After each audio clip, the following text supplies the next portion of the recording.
ಕವಲುದಾರಿಯಲ್ಲಿ traffic inspector ಆಗಿದ್ದ ಋಷಿ ಇಲ್ಲಿ sub inspector Rudra ಆಗಿ ಆರ್ಭಟಿಸಿದ್ದಾರೆ. ಕವಲುದಾರಿ ಆದ್ಮೇಲೆ ಋಷಿ ಅವರಿಗೆ ಇದು ಎರಡನೇ ಕಾಪ್ ಸಿನಿಮಾದ ನಾಯಕ ಪೊಲೀಸ್ ಆದ್ಮೇಲೆ ಅಲ್ಲೊಂದು ಇಂಟ್ರೆಸ್ಟಿಂಗ್ ಕೇಸ್ ಇರ್ಲೇಬೇಕಲ್ವಾ. ರುದ್ರ ಗರುಡ ಪುರಾಣದಲ್ಲೂ ಆತರ ಒಂದು ಕೇಸ್ ಇದೆ. ಕವಲುದಾರಿನಲ್ಲಿ ಒಬ್ಬ ಪಾಲಿಟಿಷಿಯನ್ ವಿಲನ್ ಆಗಿರ್ತಾನೆ, ಇಲ್ಲೂ ಒಬ್ಬ ಪಾಲಿಟಿಷಿಯನ್ ವಿಲನ್. ಕವಲುದಾರಿಯಲ್ಲಿ ನಾಯಕ 40 ವರ್ಷದ ಹಿಂದೆ ನಡೆದ ಒಂದು ಅಪರಾಧದ ಜಾಡನ ಹಿಡಿದು ಹೋಗ್ತಾನೆ. ರುದ್ರ ಗರುಡ ಪುರಾಣದಲ್ಲೂ ನಾಯಕ 25 ವರ್ಷದ ಹಿಂದೆ ನಡೆದ ಅಪರಾಧದ ಜಾಡನ ಹಿಡಿದು ಹೋಗ್ತಾನೆ. ರುದ್ರ ಗರುಡ ಪುರಾಣದ ನಿರ್ದೇಶಕ ನಂದೀಶ್ ಕವಲುದಾರಿಯಿಂದ ಸ್ವಲ್ಪ ಇನ್ಸ್ಪೈರ್ ಆಗಿರಬಹುದು. ಇನ್ಸ್ಪೈರ್ ಆದ್ರೆ ಅದೇನ್ ತಪ್ಪಲ್ಲ ಬಿಡಿ. ಆದ್ರೆ ಕವಲುದಾರಿಯ ಜೊತೆಗೆ ರುದ್ರ ಗರುಡ ಪುರಾಣದ ಹೋಲಿಕೆ ಇಲ್ಲಿಗೆ ಮುಗಿಯುತ್ತೆ. ರುದ್ರ ಗರುಡ ಪುರಾಣದಲ್ಲಿ ಸಸ್ಪೆನ್ಸ್ ಥ್ರಿಲ್ ಜೊತೆಗೆ ಸೂಪರ್ ನ್ಯಾಚುರಲ್ ಅನ್ಸುವಂತ ಹಾಗೂ ಮಾಟ ಮಂತ್ರ ತರಹ ಎಲಿಮೆಂಟ್ಗಳು ಇದೆ. ಅನೇಕ ಮಿಶ್ರ ಜೋನರ್ನ ಮಸಾಲಾ ಎಲಿಮೆಂಟ್ಗಳನ್ನ ನಿರ್ದೇಶಕ ನಂದೀಶ್ ಅವರು ಒಟ್ಟಿಗೆ ಮಿಕ್ಸ್ ಮಾಡಿ ಒಳ್ಳೆ ಕಮರ್ಷಿಯಲ್ ದಮ್ ಬಿರಿಯಾನಿ ಕೊಡೋದಕ್ಕೆ ಪ್ರಯತ್ನ ಮಾಡಿದ್ದಾರೆ. ಅದರಲ್ಲಿ ತಕ್ಕ ಮಟ್ಟಿಗೆ ಸಕ್ಸಸ್ ಕೂಡ ಆಗಿದ್ದಾರೆ. ಕತೆ ಮಟ್ಟಿಗೆ ಹೇಳೋದಾದ್ರೆ ತುಂಬಾ ಹೊಸತನ ಇದೆ, ರೋಚಕತೆ ಇದೆ, ಕುತೂಹಲಕಾರಿಯಾಗಿದೆ. ಕತೆಯ ಧಾಟಿಯಲ್ಲೇ ಚೇಸಿಂಗ್ ಇದೆ, ಕತೆಯಲ್ಲಿ ಟ್ವಿಸ್ಟ್ ಗಳಂತೂ ದಂಡಿಯಾಗಿದೆ. ಇಡೀ ಕತೆಗೆ ಸರಿಸಾಟಿ ಅನ್ಸುವಂತ ಒಂದು ಒಳ್ಳೆ ಕ್ಲೈಮ್ಯಾಕ್ಸ್ ಕೂಡ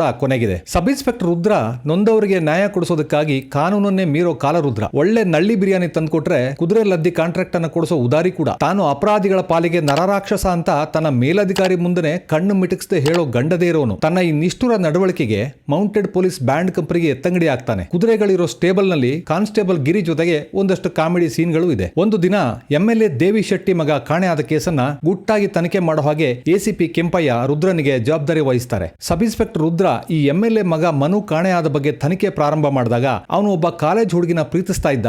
ಅವಳ ಜೊತೆ 17A ಕಾವೇರಿ ಎಕ್ಸ್ಪ್ರೆಸ್ ಅನ್ನೋ ಸಿಟಿ ಬಸ್ ನಲ್ಲಿ ಆಗಾಗ ಪ್ರಯಾಣ ಮಾಡ್ತಾ ಇದ್ದ ಅನ್ನೋ ಸುಳಿವು ಸಿಗುತ್ತೆ. ವೇಟ್ ಅ ಮಿನಿಟ್, ಏನು MLA ಮಗ ಲವರ್ ಜೊತೆಗೆ ಸಿಟಿ ಬಸ್ ನಲ್ಲಿ ಪ್ರಯಾಣ ಮಾಡ್ತಾ ಇದ್ನ? ಗುರು, ಯಾವ MLA ಮಗ ಈ ಕಾಲದಲ್ಲಿ ಹೀಗಿರ್ತಾನೆ ಅಂತ ಕೇಳಬೇಡಿ. ಕತೆ ಇರೋದೇ ಹಾಗೆ. ನಮ್ ರುದ್ರ ಈ ಬಸ್ ಬಗ್ಗೆ ತನಿಖೆ ಮಾಡಿದಾಗ ಆ 17A ಅನ್ನೋ ಬಸ್ ರೂಟ್ ಈಗ ಇಲ್ವೇ ಇಲ್ಲ, ಅದಿದ್ದು 25 ವರ್ಷದ ಹಿಂದೆ ಅಂತ ಗೊತ್ತಾಗುತ್ತೆ. ವಾಟ್ ಅಂದ್ರೆ ಇದು ಟೈಮ್ ಟ್ರಾವೆಲ್ ಕತೆನಾ ಅಂತ ನಿಮ್ಗೆ ಡೌಟ್ ಬಂತ? ಹಾಗನ್ಸಿದ್ರೆ ತಪ್ಪಲ್ಲ ಬಿಡಿ, ನನಗೂ ಹಾಗೆ ಅನಿಸ್ತು. ಆದ್ರೆ ಈ ಕತೆ ಬಗ್ಗೆ ಅಷ್ಟು ಸಿಂಪಲ್ ಆಗಿ ಹೇಳಕ್ಕಾಗಲ್ಲ. 25 ವರ್ಷದ ಹಿಂದೆ ಇದ್ದ ಬಸ್ಗೂ ಈ MLA ಮಗ ಕಾಣೆ ಆದ ಕತೆಗೂ ಏನ್ ಗುರು ಸಂಬಂಧ ಅಂತಂದ್ರೆ ಅದನ್ನ ತಿಳ್ಕೊಳಕ್ಕೆ ನೀವು ಥಿಯೇಟರ್ಗೆ ಹೋಗ್ಬೇಕು. ಓವರ್ ಆಲ್ ಈ ಸಿನಿಮಾ ಹೇಗಿದೆ ಅಂತ ಹೇಳ್ತೀನಿ. ನಾಯಕ ರಿಷಿ ನಟನೆ ಸೂಪರ್. ಅವರು ಒಳ್ಳೆ ನಟ ಅಂತ ನಮಗೆ ಆಪರೇಷನ್ ಅಲಮೇಲಮ್ಮ ಕವಲುದಾರಿನಲ್ಲೇ ತೋರಿಸಿದ್ರು. ಇದರಲ್ಲೂ ಕಾಪ್ ಆಗಿ ಅವರ ನಟನೆ ಇಷ್ಟ ಆಗುತ್ತೆ. ಆದ್ರೆ ಅವ್ರ ಪಾತ್ರ ತನ್ನ ಮೇಲಧಿಕಾರಿಗಳ ಜೊತೆ ಮಾತಾಡೋ ರೀತಿ ಮಾತ್ರ ತುಂಬಾ ಕ್ಯಾಶುವಲ್ ಆಗಿರೋದು ನನಗೆ ಸ್ವಲ್ಪ ಕಸಿವಿಸಿ ಆಯ್ತು. ACP ಆಗ್ಲಿ ಕಮಿಷನರ್ ಆಗ್ಲಿ ಸಬ್ ಇನ್ಸ್ಪೆಕ್ಟರ್ ರುದ್ರ ಅವರುಗಳಿಗೆ ಸ್ವಲ್ಪನೂ ಅಳಕದೆ ಬಿಂದಾಸಾಗಿ ಪ್ರತ್ಯುತ್ತರ ಕೊಡ್ತಾರೆ. ತಾನು ಹೇಳಬೇಕು ಅಂತಿರೋದನ್ನ ಆಮೆ ಮೂಲ ಆನೆ ಕಥೆಗಳ ಮೂಲಕ ಹೇಳೋದು ಒಂಥರ ಮಜಾ ಇದೆ ಅಂತ ಅನಿಸ್ತು. ಆದ್ರೆ ಇಲ್ಲಿ ನಿರ್ದೇಶಕ ಮೈನ್ ಸ್ಟೋರಿಗೆ ಬರೋ ಅಷ್ಟರಲ್ಲಿ ಸುಮಾರು 3/4 ಗಂಟೆ ಆಗ್ಬಿಡುತ್ತೆ. ಅಲ್ಲಿ ತನಕ ನಮ್ಮ ನಾಯಕ ರುದ್ರ ಮೌಂಟೆಡ್ ಕಂಪನಿಗೆ ಬಂದು ಓತ್ಲಾ ಹೊಡಿತಾರೆ, ನಾಯಕಿ ಜೊತೆ ಟೈಮ್ ಪಾಸ್ ಮಾಡ್ತಾರೆ.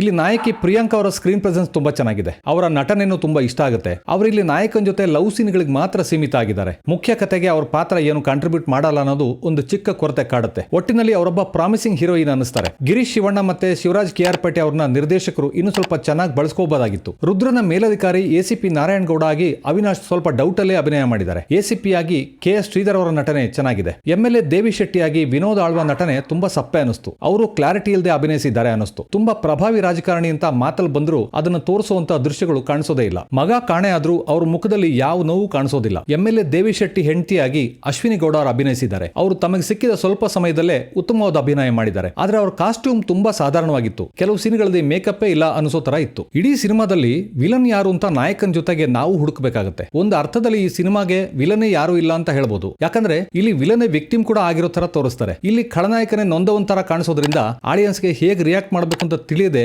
ಸ್ವಲ್ಪ ಗೊಂದಲ ಆಗುತ್ತೆ. ಸಾಮಾನ್ಯವಾಗಿ ಒಂದು ಕಥೆಯಲ್ಲಿ ಆಡಿಯನ್ಸ್ ಒಳ್ಳೆಯವರ ಪರ ಇದ್ದು ನಾಯಕ ಕೆಟ್ಟವರಿಗೆ ದಂಡಿಸಿದಾಗ ಎಂಜಾಯ್ ಮಾಡ್ತಾರೆ. ಇಲ್ಲಿ ನಾಯಕ ಕೆಟ್ಟವ್ರನ್ನ ಕಂಡು ಹಿಡಿಯೋಷ್ಟರಲ್ಲಿ ಸಿನಿಮಾ ಕ್ಲೈಮ್ಯಾಕ್ಸ್ ತಲುಪಿರುತ್ತೆ. ಹೀಗಾಗಿ ನೀವು ವಿಲನ್ ಮೇಲೆ ಕೋಪ ಮಾಡ್ಕೋಬೇಕಂತ ಯೋಚನೆ ಮಾಡೋ ಅಷ್ಟರಲ್ಲಿ ಸಿನಿಮಾ ಮುಗ್ದೇ ಹೋಗಿರುತ್ತೆ. ಕತೆಗೆ ಅನೇಕ ಲೇಯರ್ ಗಳಿರೋದ್ರಿಂದ ಚಿತ್ರಕಥೆ ಬರೆದವರು ಬರವಣಿಗೆಗೆ ಇನ್ನಷ್ಟು ಸಮಯ ತಗೊಂಡಿದ್ರೆ ರುದ್ರ ಗರುಡ ಪುರಾಣ ಇನ್ನೂ ಒಳ್ಳೆಯ ಸಿನಿಮಾ ಆಗ್ತಾ ಇತ್ತು. ಈ ಸಿನಿಮಾದ ಪ್ರೊಡಕ್ಷನ್ ವ್ಯಾಲ್ಯೂ ತುಂಬಾ ಚೆನ್ನಾಗಿದೆ. ಚಿತ್ರದ ನಿರ್ಮಾಪಕರು ನಿರ್ದೇಶಕರು ಕೇಳಿದ್ದನ್ನ ಇಲ್ಲ ಅಂತಂದೆ ಕೈ ಬಿಚ್ಚಿ ಕೊಟ್ಟಿದ್ದಾರೆ. ನಿರ್ದೇಶಕರು ತುಂಬಾ ಮಹತ್ವಾಕಾಂಕ್ಷೆಯಿಂದ ಕತೆ ಮಾಡಿಕೊಂಡು ಸಾಕಷ್ಟು ತಿರುವುಗಳನ್ನ ಕೊಡೋದಕ್ಕೆ ಪ್ರಯತ್ನ ಮಾಡಿದ್ದಾರೆ. ಕಥೆಯನ್ನ ನಿರ್ದೇಶಕ ತೆರೆ ಮೇಲೆ ತರೋ ಪ್ರಯತ್ನದಲ್ಲಿ ಸಾಕಷ್ಟು ವಿಷಯಗಳು ಕಳೆದೋಗಿದೆ ಅಥವಾ ಅತಿಯಾಗಿದೆ. ಇಲ್ಲಿ ಮಾಟ ಮಂತ್ರ ದೆವ್ವ ಇತ್ಯಾದಿ ಎಲಿಮೆಂಟ್ಗಳನ್ನ ಪ್ರೇಕ್ಷಕರನ್ನ ಕನ್ಫ್ಯೂಸ್ ಮಾಡೋದಕ್ಕೆ ಅಂತಾನೆ ಇಟ್ಟಿದಾರ ಅಂತ ಅನ್ಸುತ್ತೆ. ನೀವು ರಿಷಿ ಅವರ ಅಭಿಮಾನಿ ಆಗಿದ್ರೆ ಈ ಸಿನಿಮಾ ನಿಮಗೆ ಇಷ್ಟ ಆಗುತ್ತೆ. ವೇಗವಾದ ನ್ಯಾರೇಷನ್ ಸಸ್ಪೆನ್ಸ್ ಥ್ರಿಲ್ಲರ್ ಸಿನಿಮಾಗಳನ್ನ ಇಷ್ಟಪಡೋರಾದ್ರೆ ನಿಮಗೆ ರುದ್ರ ಗರುಡ ಪುರಾಣ ಇಷ್ಟ ಆಗ್ಬಹುದು. ಒಟ್ಟಿನಲ್ಲಿ ಇದೊಂದು ವಿಭಿನ್ನವಾದ ಸಿನಿಮಾ. ಒಂದ್ಸಲ ಫ್ಯಾಮಿಲಿ ಜೊತೆಗೆ ಖಂಡಿತ ನೋಡಬಹುದು.